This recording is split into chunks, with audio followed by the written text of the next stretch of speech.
বলরাজ, তুমি কি বলছো? এটা ঠিক নয়।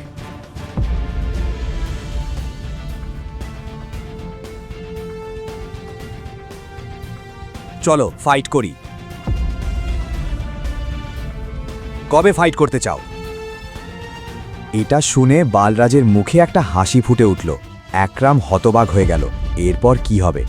সত্যি কি ফাইট হবে? অভিনব কি বালরাজকে হারাতে পারবে? না টাইগার, থামো। তোমাকে কাউকে কিছু প্রমাণ করার দরকার নেই। ব্যাস, আমি যা করছি নিজের ইচ্ছেতেই করছি। আজ বালরাজ আমার সঙ্গে সরাসরি কথা বলছে। আমি চাই না কালকেও আমার পেছনে কথা বলুক।